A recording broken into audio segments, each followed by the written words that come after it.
মসজিদের বিরুদ্ধে কথা কয়, কোরআনের বিরুদ্ধে কথা কয়, ইসলামের বিরুদ্ধে কথা কয়, আলেম ওলামার বিরুদ্ধে কথা কয়, আছে না নাই? আর যখন আছে না নাই?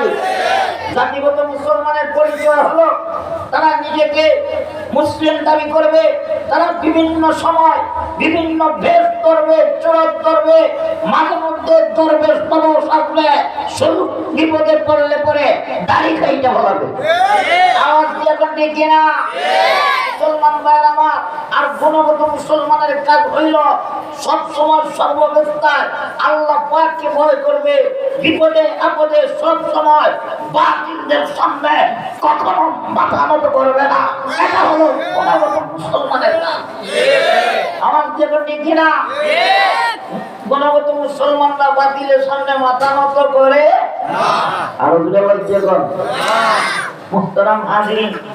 তো গুণগত মুসলমান হইতে গেলে আল্লাহ শর্ত লাগাইছে, তাকওয়া অবলম্বন করতে হবে। কি অবলম্বন করতে হবে? খাও আল্লাহ পাকের ভয় অন্তরে ঢুকাইতে হবে। কিভাবে ভয় ঢুকাবেন? মৃত্যুর ভয়, আল্লাহ পাকের ভয় আপনার অন্তরের ভিতরে ঢুকাইতে হবে। তাকওয়া অবলম্বন করতে হবে। কিভাবে তাকওয়া অবলম্বন করবেন? যেইভাবে সাহাবায়ে কেরামরা আল্লাহ তাআলাকে ভয় করেছে, যেইভাবে আউলিয়ায়ে কেরামরা আল্লাহ তাআলাকে ভয় করেছে, যেইভাবে ওয়ারাসাতুল আম্বিয়া নবীর ওয়ারিস উলামায়ে কেরামরা আল্লাহ তাআলাকে ভয় করে, যেইভাবে মুসল্লিয়ানে কেরামরা আল্লাহকে ভয় করে, ওইভাবে আমরা আল্লাহ তাআলাকে ভয় করতে হবে। কথা ঠিক না? ভয় করতে হবে, ভয় করার মতো। আল্লাহ বলেন হাক্কা তুকাতিহি, প্রকৃতভাবে তোমরা ভয় করো। দেখেন প্রকৃতভাবে কিভাবে মানুষ আল্লাহকে ভয় করে। একটা ঘটনা বলবো, কষ্ট হইতেছে আপনাদের? মুহতারাম হাজিরিন, সময় কম। আব্দুল্লাহ ইবনে উমর একদিন রাস্তা দিয়ে যাইতেছেন, মরুভূমি দিয়ে হাঁটতেছেন। হঠাৎ করে দেখেন একটা রাখাল জঙ্গলের মধ্যে বকরি রাখালি করছে। উনি রাখালের কাছে গেছেন, যাই একটা বাঘ ধরছেন। বাঘ ধরে রাখালকে বলতেছেন, রাখাল আমি অনেক দূরে এসেছি, আমার পেটের মধ্যে অনেক খিদা, তোমার বকরির পাল থেকে আমাকে একটা বকরি দাও, আমি কিছু দুধ দহন করে পান করবো। আমি এই মুহূর্তে আমার মেহমান, আর মেহমানকে মেজবানদার উপর আমার নবীর সুন্নাত। বলেন না সুবহানাল্লাহ। বলে মুসাফির, এই মুহূর্তে তুমি যে আবদারটা করছো আমার কাছে, এই মুহূর্তে তোমাকে একটা বকরির দুধ পান করানো আমার দায়িত্ব ছিল, কর্তব্য ছিল, কিন্তু আমি পারতেছি না। কারণ যেই বকরিগুলা দেখতেছো একটা বকরিও আমার নয়, সবগুলা বকরি হলো আমার মালিকের। আমি হইলাম আমার মালিকের গোলাম, আমি একটা রাখাল মানুষ, আমি বকরি রাখালি করতেছি। আমি তোমাকে বকরির দুধ দিয়ে সাহায্য করতে পারবো না। এমনিতে আব্দুল্লাহ ইবনে ওমর কয়, ওই রাখাল বুঝতে পারছি, এই মুহূর্তে যদি তুমি আমার একটা বকরি দেও আর আমি যদি দুধ দহন করে পান করি, তুমি যখন বাড়িতে নিয়ে যাইবা, যখন মালিক দুধ পাইবে না, তখন বুঝবে তুমি বিক্রি করে ফেলেছো, তোমাকে সুর বলবে, বাটপার বলবে। এজন্য বুঝি দিচ্ছ না মালিকের বয়ে। এর একটা শোনো, তোমার একটা কৌশল শিখিয়ে দিই। বলে কি কৌশল? বলে আমার কাছে একটা বকরি বিক্রি করে দাও, আর বিনিময়ে আমি তোমাকে কিছু টাকা দিয়ে দিব। এতে তোমারও ফায়দা হবে, আমারও খিদার জ্বালা মিটবে। আর তুমি তোমার মালিককে যাইয়া বলবা, মালিক জঙ্গল থেকে একটা বাঘ এসে তোমার একটা বকরি খেয়ে ফেলেছে। তোমার মালিক মানবে, বুঝবে, তোমাকে ধমকও দিবে না, গালিও দিবে না। এর জন্য তোমাকে কোনো বিচারের কাঠগড়ায় দাঁড়াতে হবে না। যেই মাত্র এই পরামর্শ দিছে, রাখাল লাল চক্ষু বানায়া আব্দুল্লাহ ইবনে ওমরের দিকে তাকাইছে। চিল্লায় করুন আল্লাহু আকবার। এমনিতে রাখাল ডাক দিয়া কয়, মুসাফির, এই মুসাফির, তোমার চেহারা সুরত দিকে তো মনে করছিলাম তুমি একজন আল্লাহওয়ালা মানুষ হবে। এই মুহূর্তে তুমি আমার যেই কৌশল শিখাইয়া দিচ্ছ, এতে বোঝা যায় তোমার চেহারা ভালো হতে পারে, কিন্তু তোমার ভিতরটা বেশি ভালো না। চিল্লায় আল্লাহু আকবার। আর জোরে আওয়াজ দিয়া কার এ মুসাফির, তুমি যে কৌশল শিখাইয়া দিছো, শোনো শোনো মুসাফির শোনো, এই মুহূর্তে যদি আমি আমার মালিককে যাই কই, মালিক জঙ্গল থেকে কয়েকটা বাঘ তোমার কয়েকটা বকরিকে ফেলেছে, আমার মালিক মানবে, বুঝবে, আমাকে দমক দিবে না, গালিও দিবে না, এর কারণে কোনো মানুষের আদালতে আমাকে জবাবদিহি করতে হবে না। কিন্তু মুসাফির জানিয়ে রাখো, এই মুহূর্তে তোমার আমার মধ্যে এই লেনদেনটা হবে, দুনিয়ার সমস্ত মালিককে পাঠিয়ে দেওয়া যায়, কিন্তু এই মুহূর্তে এমন একজন মালিক তাকিয়ে আছে, ওই মালিককে পাঠিয়ে দেওয়া আমি রাখালের পক্ষে সম্ভব না। চিৎকার দিয়ে আওয়াজ দেখো, ওই মালিকের নাম কি? আরো জোরে বলেন না, ওই মালিকের নাম কি? দুনিয়ার সমস্ত মালিককে পাঠিয়ে দেওয়া যায়, কিন্তু এই মুহূর্তে এমন একজন মালিক তাকিয়ে আছে, ওই রব্বে করিম মহান আল্লাহ পাককে পাঠিয়ে দেওয়া আমি রাখালের পক্ষে সম্ভব না। এই কথা যখন বলছে, এমনিতে আব্দুল্লাহ ইবনে ওমর চোখের পানি ছেড়ে দিয়ে কান্না শুরু করছে। রাখাল রে, তুই কি আমাকে চিনতে পেরেছিস আমি কে? বলে, তোমাকে চিনার কোনো প্রয়োজন নাই, তোমার দেখে মনে করছিলাম একজন আল্লাহর ওলি হইবা, কিন্তু এই মুহূর্তে তুমি যেই আমাদের কৌশল শিখাইছো, এতে বোঝা না তোমার চেহারা সুন্দর, তোমার ভিতরটা বেশি ভালো না। এমনিতে আব্দুল্লাহ ইবনে ওমর রাখালের ঘরে দুই রাখাল, রাখাল রে, এ রাখাল, আমি হইলাম আব্দুল্লাহ ইবনে ওমর। এমনিতে রাখাল গাছ দিয়ে কয়, ও আব্দুল্লাহ ইবনে ওমর, আপনি তাহলে কেন আমার মালিকের আমানতের কিয়ামতদার বানাইয়া আমাকে আল্লাহর আদালতে দাঁড় করাতে চেয়েছিলেন, কেন এই কথা বললে? এমনিতেই আব্দুল্লাহ ইবনে ওমর ডাক দিয়ে কয়, রাখাল রে, আমি পরীক্ষা করতে চেয়েছিলাম আমার রাজ্যের ভিতরে একটা রাখালের ভিতরে মাওলা পাকের ভয় কতটুকু ঢুকছে, আমি সেই পরীক্ষাটুকু করতে চেয়েছিলাম। এরে রাখাল, তুমি পরীক্ষাতে 100 পাস করছো। ছেলে বলেন না সুবহানাল্লাহ।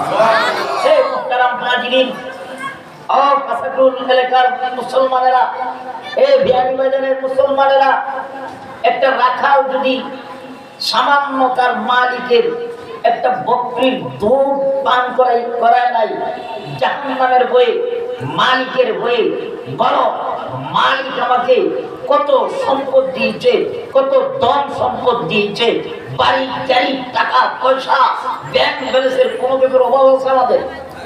আওয়াজ যখন আসে, এই যে দিক থেকে আসতে যায় যে বিরাট বড় বড় বাড়ি দেখলাম, মাশাআল্লাহ, এক একটা বাড়ি মনে কয়েক কোটি টাকা দিয়ে বানাইছে।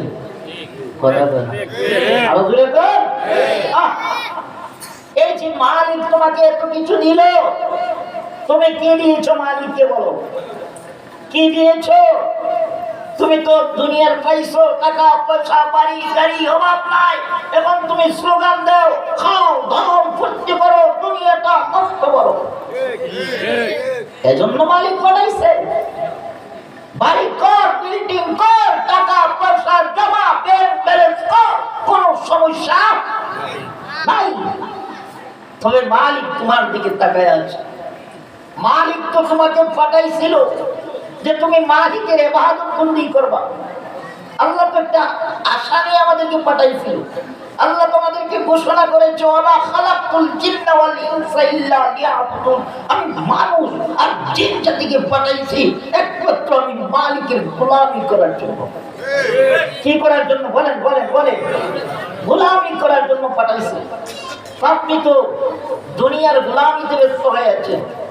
আপনি ছেলেকে কিভাবে আমেরিকা পাঠাইবেন, ছেলেকে কিভাবে ইউরোপ কান্ট্রিতে পাঠাবেন, আপনি কিভাবে ব্যাংক ব্যালেন্স বাড়ি গাড়ি করবেন, আপনার পাশের বাড়ি বানাইছে 1 কোটি টাকা দিয়া, আমি কেমনে 2 কোটি টাকা দিয়ে বাড়ি বানাই, এই চিন্তা ফিকিরে আমরা ব্যস্ত হয়ে যাচ্ছি। কথা বলেন, এজন্য মুহতারাম হাজিরিন, আমার আল্লাহ ডাক দিয়া কয়, ইয়া আইয়ুহাল ইনসান মা গাররাকা বিরাব্বিকাল কারীম, বান্দা কোন ধোঁকায় পড়ে আমি কারীম রব থেকে তোমরা দূরে সরে আছো? কিসের ধোঁকায় পড়ছো? বাড়ি গাড়ি ছেলে মেয়ে এই সৌন্দর্যের ধোঁকায় পড়েছ? শোনো, একদিন আমি মালিকের কাছে তোমরা আসতে হবে, আসতে হবে, চলে যেতে হবে। এটা থাকার জায়গা নয় বাবা।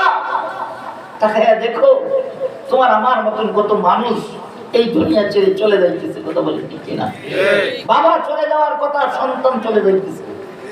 কথা বলে আমরা যখন দেখি 20 বছর 17 বছর 18 বছরের ছেলেরা মারা যায়, তখন আমরা আফসোস করি, এত কম বয়সের ছেলে মারা গেছে, মেনে নেওয়ার মতো না। এরকম আবেগ বলে কি বলি না, বলে কি বলি না?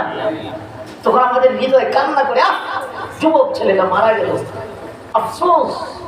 মালিক বুঝাতে চায়, বান্দা আমি দুনিয়াতে আসার সিরিয়াল দিচ্ছি, যাবার কোন সিরিয়াল আছে? আছে যাবার কোন সিরিয়াল আছে?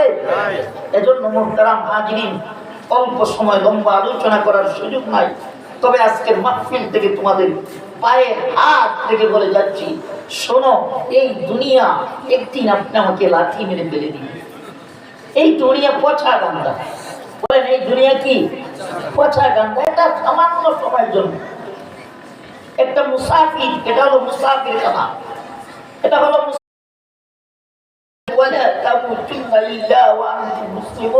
তোমরা প্রকৃত মুসলমান হয়ে মৃত্যুবরণ করো। ভাই, প্রকৃত মুসলমান হতে গেলে আপনাকে নামাজি হতে হবে। বলেন কি হতে হবে? নামাজি হতে হবে, 5 ওয়াক্ত নামাজ পড়তে হবে, কোরআন তিলাওয়াত করতে হবে। ভাই বলেন, এই 5 ওয়াক্ত নামাজি হইতে গেলে নামাজ শিক্ষা করার দরকার আছে না নাই? আরো দূরে কর না, নামাজ শিক্ষার দরকার আছে না নাই?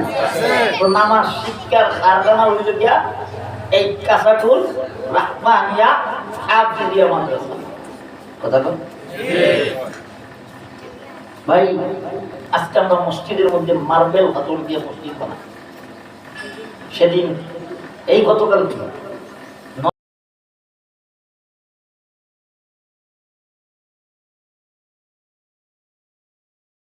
একটা সুন্দর মসজিদ, আসরের নামাজ পড়তে গেছি, হায় হায় হায়, কয়েকশো কোটি টাকা খরচ করে একটা মসজিদ বানাইছে। এত সুন্দর মসজিদ দেখে আফসোস করলাম।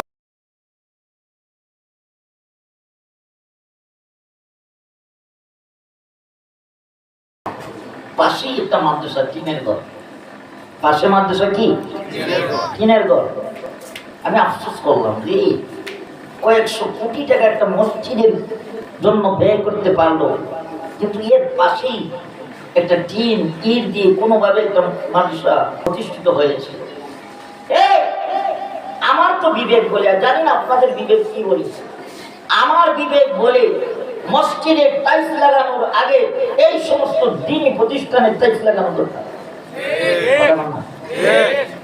কেন? কারণ এই সমস্ত দ্বীনি প্রতিষ্ঠান মসজিদের মুসল্লি তৈরি করে দেয়। কথা বল না?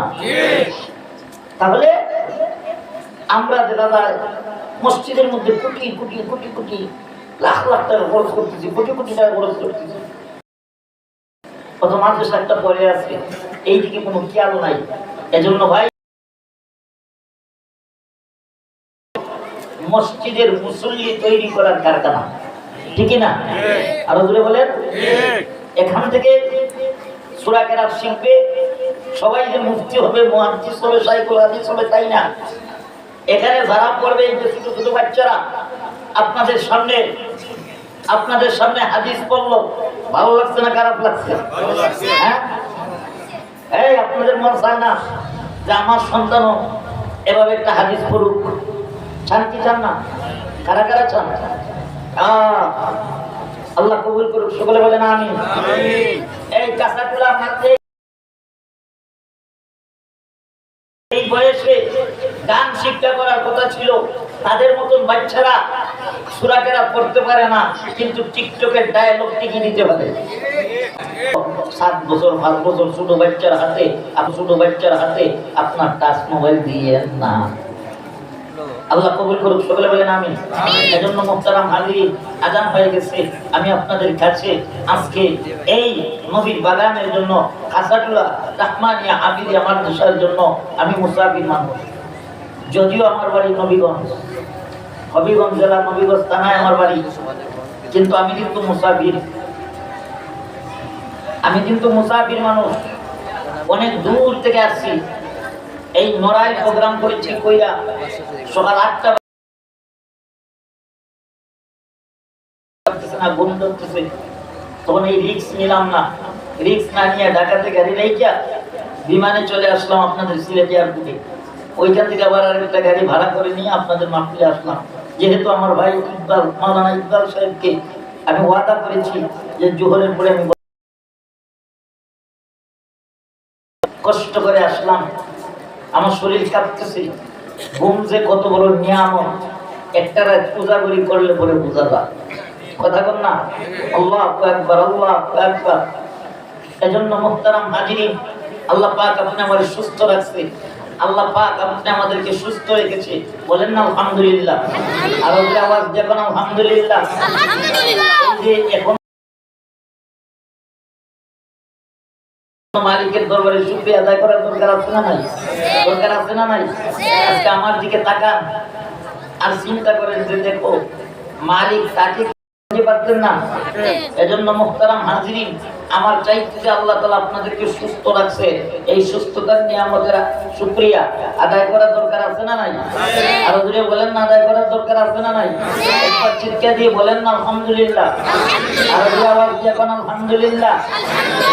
আপনি আল্লাহ তাআলা আপনাকে সুস্থ রাখছে, এই সুস্থতার নিয়ামত আদায় করার জন্য আপনাকে আল্লাহ তাআলা ধন সম্পদ দিয়েছে। এই ধন সম্পদের নিয়ামত আদায় করার জন্য আল্লাহ তাআলা আপনার সন্তানকে প্রবাসে পাঠাইছে, লক্ষ লক্ষ টাকা ইনকাম করতেছে সন্তানের সুস্থতার জন্য, ছেলে মেয়ের সুস্থতার জন্য। অনেকের আব্বা আম্মা অন্ধকার কবরে শুয়ে আছে, তাদের রূহের মাগফিরাতের জন্য। অনেকের আব্বা আম্মা দুনিয়াতে বেঁচে আছে, তাদের দীর্ঘ নেক হায়াতের জন্য। অনেক ঋণগ্রস্ত আছেন, অনেকেই পেরেশানিতে আছেন। আল্লাহ তাআলা হর হালতে আপনাকে সাহায্য সহযোগিতা করবে, এই নিয়তে কোন বান্দা আসেননি। এই 20,000 টাকা দিবেন, কেউ আসেন দেখতে চাই। বিশাল বড় বড় বাড়ি দেখছি, কিন্তু এই বাড়ির কোন ভাই আমি 20,000 টাকা চাইছি কম, 50,000 টাকা দেওয়ার দরকার ছিল। কেউ আছেন এই মুহূর্তে দিবেন, অথবা আপনার সুযোগ সুবিধা কইরা দিয়ে দিবেন। কেউ আছেন এই ময়দানে? আর সদকাতু তারাদ্দুল বালা, সদকা করলে আল্লাহ তাআলা বালা মুসিবত দূর করে, বিপদ আপদ থেকে আল্লাহ হেফাজত করে। সদকা করলে পরে আল্লাহ দিনটারে নরম করে, দোয়া কবুল হয়। সদকা করলে পরে বিপদ আপদ থেকে আল্লাহ হেফাজত করে। কেউ আসেননি বলেন? একটা দেশে আছে, আপনার সন্তানের টাকা খাইতেছেন, ভাইয়ের টাকা খাইতেছেন, মাঝে মধ্যে তাদের টাকা থেকে কিছু দান সদকা কইরেন। একটাবার চিন্তা কইরেন, যেই ছেলে প্রবাসে বছরের পর বছর কাটাইতেছে, অসুস্থ হইলেও ডিউটি করতেছে,